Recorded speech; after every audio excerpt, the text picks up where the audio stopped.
Hey there guys, and welcome to the After Oscars vlogs. And today we're gonna discuss one of the movies that I wish I would have watched before. I did saw announcements for it when it came out on the theaters, and I did hear a lot of buzz about it. I did hear a lot of great things about it, but for some reason I didn't saw it at the moment, and that movie was Get Out. So Get Out won the Academy Award for Best Original Screenplay. And so I decided to finally watch it. And I was a bit excited to see what I was going to find out because I have heard stories that it was a dark comedy. I have heard stories that it was a great horror movie and other great stories that it was great social commentary. And I was excited to see which one of this was. It's all of them. And it's great. So I think the best way to discuss Get Out is tackling the genres it becomes as you watch it along. I think it starts with the social commentary, then it kind of becomes horror, then at the end it's horror with comedy. So I kind of wanted to discuss it like that, like how it felt as I was watching it. So let's start with step one.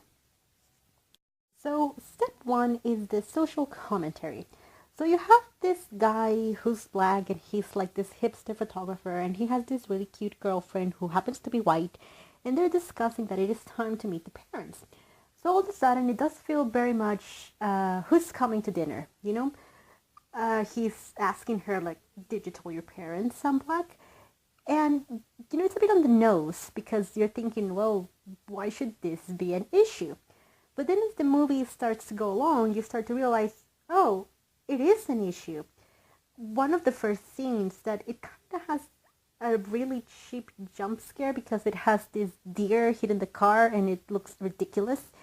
And you're like, why did that happen besides to scare us? Is because we have a cop who wants to blame it on our protagonist because he's black. Then you're all of a sudden thinking, something's going on here. Then they arrive at the house and, well, what do you know? The family is white. And they're very accommodating. They're trying to be very nice to the guy. But then you have your first awkward scene. All the help in the house is black. So he tries to talk to, this situation to why they gotta be black. And it does come very, again, on the nose because it does look, they do look very creepy. They look very happy and very, well, let's say it, like yes, master. And it's very uncomfortable. So you start not only getting the social commentary part, but also the creepy part, because it does feel that there's something going on, but you're not quite sure what it is. The movie goes along, and then for whatever reason, there is a meeting where a lot of white people will come.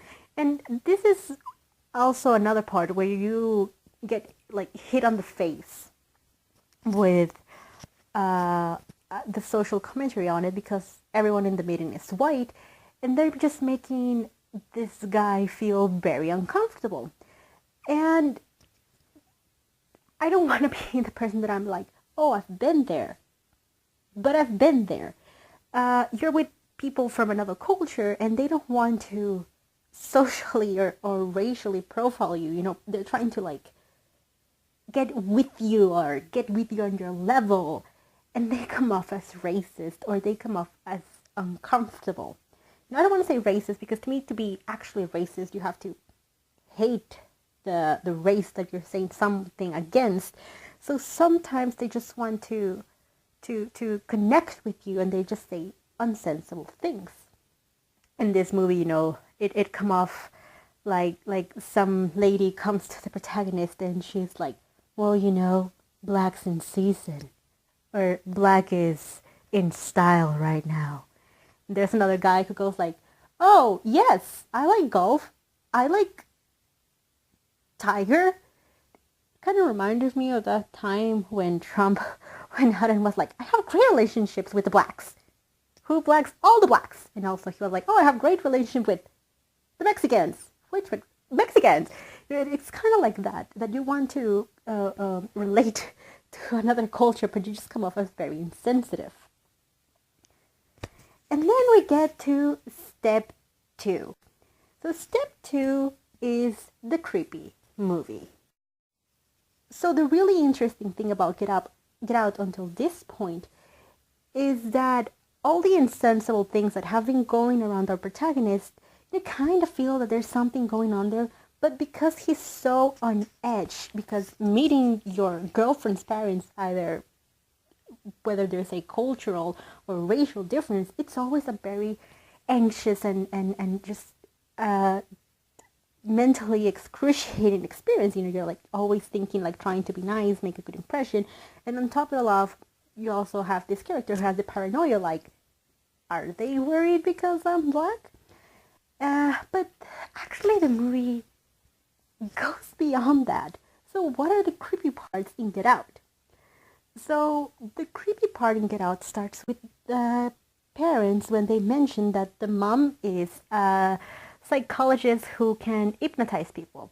So you get the very famous shot with the protagonist just sitting there and, like crying, giving this great out performance.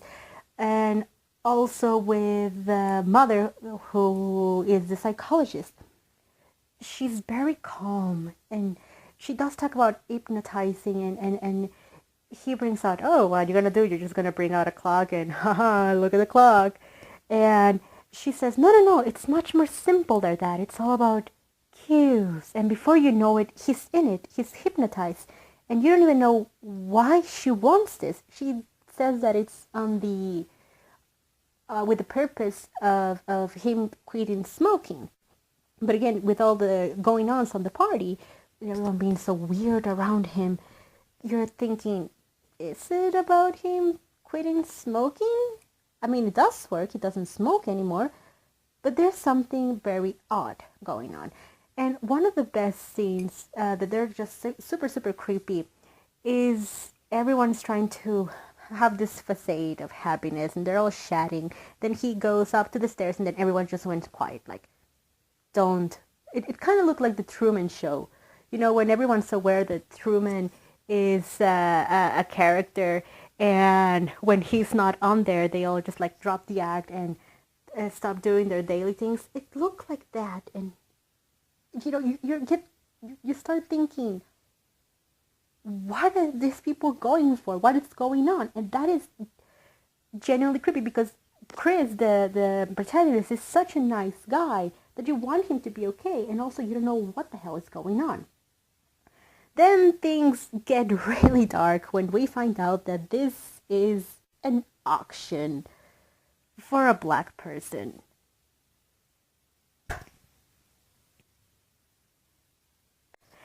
And you're thinking, am I really watching this? Like I said, it does play a lot with the feeling of paranoia that sometimes people from other ethnicities feel. But this one was all straight up, like everything bad that people from other races feel, it's real. That's why these people are acting like that. They do want what you're thinking, that horrible thing that you are associating these people with. They are thinking it. It is true. You are here in 2018 thinking people like that don't exist, and this movie goes like, what if? And it's a genuinely scary thought. I don't want to ruin how they do auction people, and because that's part of the creepy plot, and it does go more of a typical horror movie, but it all comes from this place of paranoia, of thinking, what if there's still people that are kidnapping black people to be slaves? And the movie goes like, yeah, we have a family that does it. They get a guy, they have their daughter pretend to be their boyfriend, and then we convince him to bring him in, we sell him, and then that's it. He's just a thing. And that is a genuinely, it comes from a genuinely creepy idea, and then it hugs it and accepts it, like, I'm gonna tell a horror story from this, and that is creepy as hell. Also, the way that it's filmed, the way that it's acted, the dialogue, it's what makes it even more creepy. But then comes the twist. Why does everyone call this a comedy? So the comedy part in this movie comes from one place and one place only, and that place is Rod. Rod is like, mwah. So in any other movie, Rod would be your typical broad gangster who is stereotypically portrayed as, your guy from the hood who trusts no white person because white are whack, man. And he always just comes around eating fried chicken and saying, that's whack, man. Oh my god, that was, even saying that felt wrong. But the thing about Rod in this movie is that even though Rod, everything he says is meant to be taken that way, and everything he says is hilarious, it's funny because it's right. So you have this poor guy, Chris, who he's in this, let's call it what it is, it's a plantation. He's pretty much in this plantation. Then you have Rod, who's all gangsta going, yo, they're gonna sell you like a sex slave. A sex slave? Yeah, a sex slave. And you have Chris saying, no, they won't. And then when they found out that they hypnotizing him and that they're actually selling people, he's like, you see, dude, a sex slave. And it's so ridiculous that it's hilarious. It's hilarious because of the nature of comedy. Comedy comes from a place where one party has to be suffering in order for the other one to find the situation ridiculous and hilarious. Because of Chris's suffering, all of Rod's actions are hilarious. You know that he does go to the police. He goes to the police and he tries to tell the police what is going on. He wants to report the family.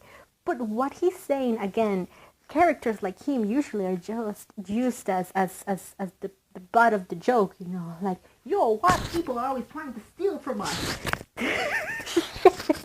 I cannot even say it. It's like ridiculous because the stereotype is so stupid.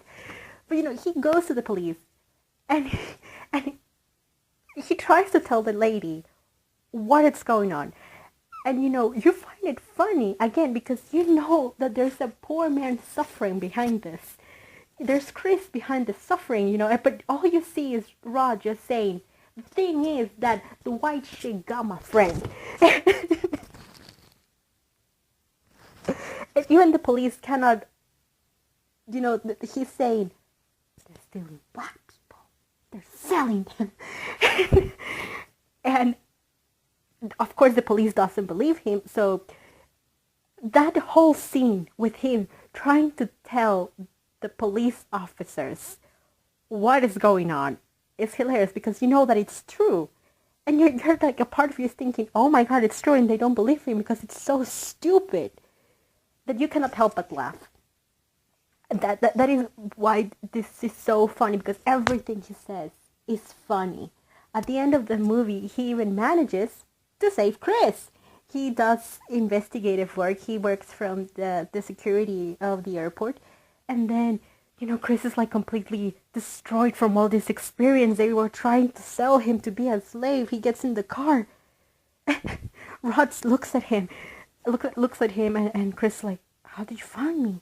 And he goes, I told you so. I motherfucking told you so. Like, again, you have a character who is always like, white people are gonna get you. And he says he sees his friend completely destroyed, and he just goes, I told you so. And then Chris just goes, how do you know what I was? T-S motherfucking A. That line just gets me every time and will get me forever. Everything that he says, like, it's sincere, but it's not stupid. It's just that the way that he says it, it feels so out of tone with what you're seeing. You're seeing this poor character suffer, and then all of a sudden you have this guy going like, "You white bitch." Just seek it out. Again, the best way to experience this movie is just seeing it for all the facets that it has. It does have great social commentary. That how can you still feel paranoia when you think that it's at a time and a place when you shouldn't anymore. It's a great horror story because it does take a very extreme premise and just takes it at face value and just goes all out with it. And it's hilarious because it takes that creepy thing at face value and tries to put it in your face as a very uncomfortable truth that you cannot help but laugh. And, you see all this suffering. Again, comedy, it works as a comedy because at its root, there is suffering. And if you don't think that comedy, at its root, it has suffering, there's a reason why people laugh at videos like this.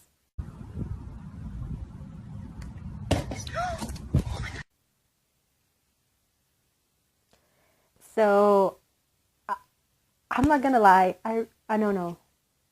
Yeah, I was gonna say I wanted the Disaster Artist to win for best screenplay, but that was best adapted screenplay.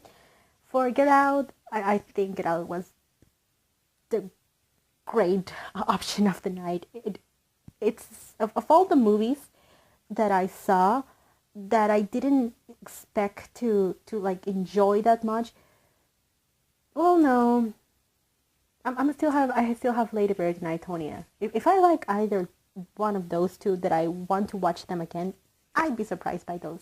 This one I was ready to love it, and I did. I really, really did enjoy it. So, seek it out. Good horror movie, great social commentary, hilarious as hell. I'm gonna be watching Lady Bird next. See you next time.